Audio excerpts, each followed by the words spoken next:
മുകളിലും മഞ്ഞ്, താഴെയും മഞ്ഞ്, നടുവിലൊരു മരവീട്.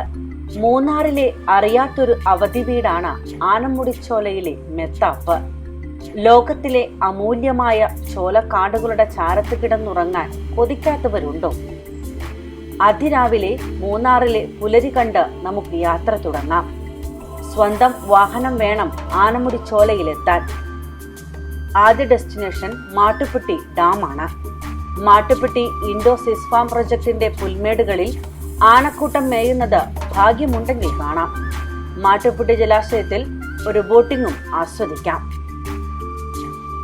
മാട്ടുപ്പെട്ടി കഴിഞ്ഞാൽ അതിമനോഹരമായ കുണ്ടള ഡാം. ഇവിടെ ഷിക്കാര ബോട്ട് യാത്ര നടത്താം. കുണ്ടള ഡാമിൽ വെച്ച് നമ്മൾ ഇടത്തോട്ട് തിരിയുന്നു. വൻമരങ്ങൾ അതിരിടുന്ന വഴിയിലൂടെയാണ് ആനമുടിച്ചോലയിലേക്ക് പോകേണ്ടത്.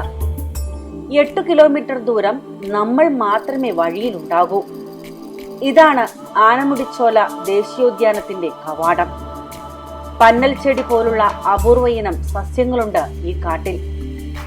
ഇവിടെ വാഹനം പാർക്ക് ചെയ്ത് വനം വകുപ്പ് ഉദ്യോഗസ്ഥരിൽ നിന്ന് കീ വാങ്ങി നമുക്ക് നടക്കാം. വഴിയിലെ വാച്ച് ടവറിൽ ഒന്ന് കയറണം. ആനമുടിച്ചോലയുടെ കാട് മലകളെ പുതച്ചു നിൽക്കുന്നത് കാണാം. മെത്താപ്പ് മരവീട്, മെത്താപ്പ് സ്റ്റോൺ ഹൗസ് എന്നീ കുഞ്ഞു വീടുകൾ ഇവിടെ നിന്ന് കാണുന്നത് രസകരമാണ്. ആ ചെറു കുന്നിലേക്കാണ് നമുക്ക് നടക്കേണ്ടത്. പുല്ലണിഞ്ഞ നടപ്പാതയിലൂടെ മുന്നോട്ട് പോകുമ്പോൾ ആദ്യം കാണുന്നതാണ് മെത്താപ്പ് സ്റ്റോൺ ഹൗസ്. വഴി ഇനിയും മുന്നോട്ട്. ഏകദേശം 50 മീറ്റർ നടന്നാൽ നമ്മുടെ മരവീടായി. കൽമതിൽ കെട്ടിനുള്ളിലാണ് ആ കുഞ്ഞു വീട്. വലത്തോട്ടൊന്ന് നോക്കിക്കേ, നീല മലനിരകളെ കാണാം. ഉന്മേഷം പകരുന്ന കാഴ്ചയാണത്. മെത്താപ്പ് ലോക്ക് ഹൗസിന്റെ പൂമുഖത്തിരുന്ന് മലനിരകളെ കണ്ട് ഒരു കട്ടനടിക്കുന്നത് ആലോചിച്ച് നോക്കിക്കേ. പഴയ പടമാണിത്. മരവീടും മഞ്ഞും തമ്മിലുള്ള ബന്ധം മനസ്സിലായില്ലേ? ഒരു കട്ടിൽ, ബെഡ്, കമ്പിളി പുതപ്പുകൾ, യൂറോപ്യൻ രീതിയിലുള്ള അറ്റാച്ച്ഡ് ബാത്റൂം, ഇവയാണ് ഇവിടുത്തെ സൗകര്യങ്ങൾ. രാത്രി മഞ്ഞിന്റെ ഒരു വരവുണ്ട്. സോളാർ ലൈറ്റിന്റെ ഇത്തിരി വെട്ടത്തിൽ തണുപ്പനുഭവിച്ച് രാവ് ചെലവിടാം. മലനിരകളാൽ ചുറ്റപ്പെട്ട ആ ചെറു വീട്ടിൽ നിങ്ങൾ മാത്രമേ ഉണ്ടാകൂ എന്ന് ആലോചിക്കണം. കിടകിട വിറപ്പിക്കുന്ന തണുപ്പാണിവിടെ. ആ മഞ്ഞുരാവ് താണ്ടിയാൽ എത്തുന്ന കാഴ്ചകൾക്ക് വേണ്ടിയാണ് നാം കാത്തിരിക്കുന്നത്. അതിരാവിലെ എണീക്കണം. പുലരി തിരിതെളിക്കുന്നത് കാണാം. ഇനി വാച്ച് ടവറിലേക്ക് നടക്കാം. അവിടെ നിന്നാൽ 4 പാടുമുള്ള ഉദയ കാഴ്ചകൾ കാണാം. എത്ര നിറങ്ങളാണ് ആകാശത്ത് എന്ന് അത്ഭുതം തോന്നും ആനമുടിച്ചോലയിലെ പ്രഭാതം കണ്ടാൽ. ഒരു കടലുണ്ട് ആ മലകൾക്കപ്പുറത്തുനിന്ന് തോന്നും. മഞ്ഞിന്റെ കടൽ. മഞ്ഞിന്റെ പുതപ്പ് ചോലക്കാടിന് മുകളിൽ. നേരത്തെ കണ്ട കാട് ഈ പുതപ്പിനുള്ളിൽ തണുത്തു വിറച്ച് കിടക്കുന്നുണ്ടെന്ന് വെറുതെ മനസ്സിലോർത്തു. ഇനി ഇറങ്ങി തിരികെ നടക്കാം. മഞ്ഞിന്റെ മുത്തമേറ്റ പുൽനാമ്പുകൾ ഉള്ളം കാലിൽ ഇക്കിളിയിടും. ഏതോ വന്യമൃഗം ഇതിലൂടെ രാത്രി നടന്നു പോയിട്ടുണ്ട്. കടുവയെ വരെ ഇവിടെ വെച്ച് കണ്ടവരുണ്ടത്രേ. പ്രകൃതി സ്നേഹികൾക്ക് ചുറ്റുപാടും കാണുവാനേറെയുണ്ട്.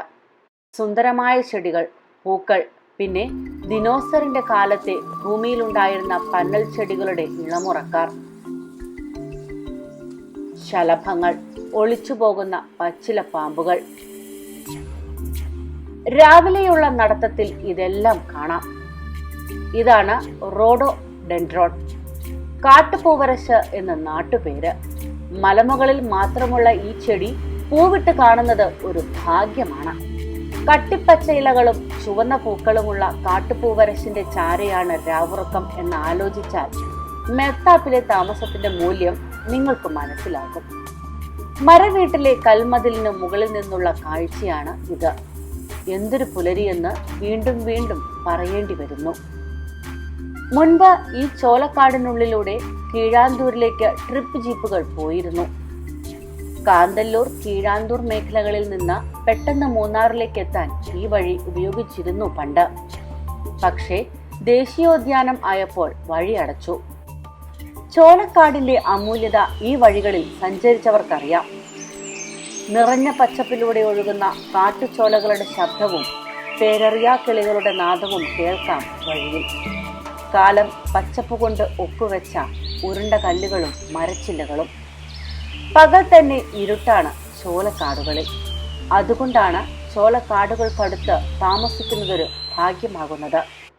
ദേശീയോദ്യാനത്തിനടുത്ത് ഇങ്ങനെ മഞ്ഞുപുതപ്പിനുള്ളിൽ ഉറങ്ങിയ ശേഷം തിരികെ വരുമ്പോൾ ഇടത്തോട്ട് നോക്കുക. നീലമലകൾക്കിടയിൽ മഞ്ഞ് അലിഞ്ഞില്ലാതാകുന്നത് കാണാം. കുണ്ടള ഡാമിനടുത്തെത്തുമ്പോൾ മഞ്ഞ് പൂർണ്ണമായും മാറിയിരുന്നു. പക്ഷേ മനസ്സിലെ തണുപ്പ് മെത്താപ്പിൽ താമസിച്ചവർക്ക് മായ്ക്കാനാകില്ല.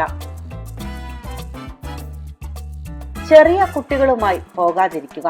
കഠിനമായ തണുപ്പുണ്ട്. എന്തെങ്കിലും എമർജൻസി അവസ്ഥ വന്നാൽ തിരിച്ച് മൂന്നാറിലേക്ക് വരേണ്ടി വരും. ചെറിയ വഴിയാണ്, ഗട്ടറുകളുണ്ട്. എന്നാൽ ആൾട്ടോ പോലുള്ള വാഹനങ്ങളും പോകും. അത്താഴവും പ്രാതലും പാക്കേജിൽ ഉൾപ്പെട്ടതാണ്. നിങ്ങൾ വാങ്ങിക്കൊണ്ടു ചെല്ലുന്ന നോൺ വെജ് ഐറ്റംസ് പാചകം ചെയ്തു തരും. സോളാർ വൈദ്യുതിയാണുള്ളത്. ലാവിഷാക്കാനുള്ളതില്ലെന്ന് ഓർക്കുക. ഫോൺ ചാർജ് ചെയ്യാം. അത്യാവശ്യം ലൈറ്റും ഉണ്ടാകും. BSNL നെറ്റ്വർക്ക് ചെറുതായി കിട്ടും. ഫാമിലി ആണെങ്കിൽ സ്റ്റോൺ ഹൗസ് കൂടുതൽ സുരക്ഷിതമായിരിക്കും. ഒറ്റയ്ക്ക് രാത്രി ഇറങ്ങരുത്. കാട്ടിലേക്ക് നടക്കരുത്. വനം വകുപ്പിന്റെ ചെക്ക് പോസ്റ്റിലെ ജീവനക്കാർ മാത്രമാണ് നിങ്ങളുടെ സഹജീവികൾ.